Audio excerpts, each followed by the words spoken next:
Over 200 people showed up in uptown Martinsville to protest the death of Florida teen Trayvon Martin. Reverend Thurman Eccles was there to say there must be a stop to local racism. Racial profiling has to stop in this country. So young people, now, if you discriminate against me because I'm uneducated, I can go to school and become educated. If you discriminate against me because I don't have any manners, I can get refined and have manners. But if you discriminate against me for my color, then it's you must change. I can't change that. Malvester Dixon was on hand. He spent almost 2 years behind bars before his case was reversed for being an accessory to murder. Yes, it have happened in Martinsville. It have happened with Derek Jones. He was murdered from my point of view. And then a lot of things that happened here in Martinsville, like I was wrongfully incarcerated for no reason, you know. People just make up stuff and do it, and that's what's going on down there. They talking about the facts. The fact is that that boy is dead.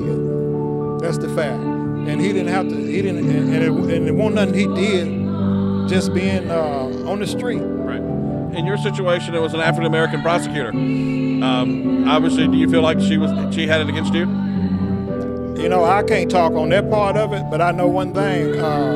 People know I didn't do nothing like that. People know I'm not that kind of person. I've been in business for 27 years in front of the people and fighting for justice for black people and the black woman. I wouldn't do nothing like that. They couldn't find nothing like that on my record that I did anything like that. But, you know, I don't know why people do what they do, but everybody have to pay for what they do.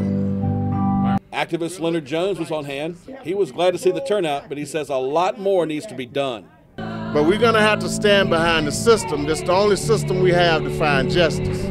We're looking for righteousness and justice in this situation. We're not going to blame anybody, but it's a whole lot of people that's not, is not satisfied how it turned out.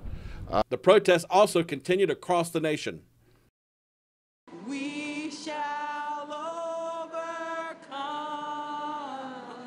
Across the nation, more protest with more calls for the arrest of a volunteer neighborhood watchman for the shooting of Florida teen Trayvon Martin. In the Miami area where Martin went to school, students say the incident has opened their eyes. We feel like this is the first major protest that our generation has actually stood up for, something that we can relate to. But things have grown more complicated. Although George Zimmerman admitted he had been following the unarmed 17-year-old the night of the shooting, believing him to be suspicious, an Orlando Sentinel article says Zimmerman told police he was actually walking away to his vehicle when Martin viciously attacked him. The neighborhood watchman doesn't deny opening fire, but says it was self-defense under Florida's so-called stand-your-ground law. Joe Oliver is a friend of Zimmerman's.